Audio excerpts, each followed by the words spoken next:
ആദ്യം നമ്മൾ മാറാന്ന് പറഞ്ഞാൽ ഇയാളാരാ സുരേഷ് ഗോപി സ്റ്റൈലിലൂടെ കളിക്കുന്നത്. ഇയാളൊക്കെ എഴുതായത് പോലീസിന് അപമാനം ഉണ്ടാക്കല്ലോ.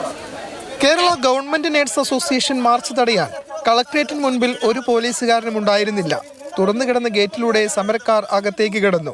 പിന്നീട് കൂടുതൽ പോലീസുകാരെത്തി സമരക്കാരോട് പുറത്തേക്കിറങ്ങാൻ ആവശ്യപ്പെട്ടു. സ്വാഗത പ്രസംഗകന്റെ മൈക്കും പോലീസ് തട്ടിപ്പറിച്ചു. പിന്നാലെ കേസെടുക്കുന്നതിന്റെ ഭാഗമായി സമരക്കാരുടെ പേരുകൾ എഴുതിയെടുക്കാൻ വനിതാ പോലീസ് SIയോട് ആവശ്യപ്പെട്ടു. ഈ സമയം വനിതാ പോലീസ് MLA വിജിന്റെ അടുത്തെത്തി പേര് ചോദിച്ചു. പിന്നീട് പുറത്തേക്കിറങ്ങാൻ SI ആവശ്യപ്പെട്ടെങ്കിലും വിജിൻ തയ്യാറായില്ല.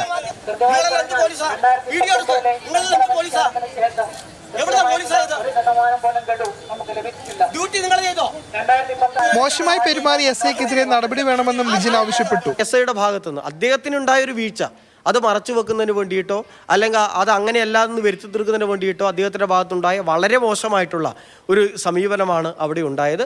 നടപടിക്ക് വേണ്ടിയുള്ള കാര്യങ്ങളിലേക്ക് അതിൻ്റെ പരാതിക്ക് ഒക്കെ കൊടുക്കാനുള്ള ഒരു ആലോചന തന്നെയാണ് നിൽക്കുന്നത്. അതേസമയം മുൻകൂട്ടി അറിയിച്ച കളക്ട്രേറ്റ് മാർച്ച് തടയുന്നതിൽ പോലീസിനും വീഴ്ച സംഭവിച്ചു. മാതൃഭൂമി ന്യൂസ് കണ്ണൂർ.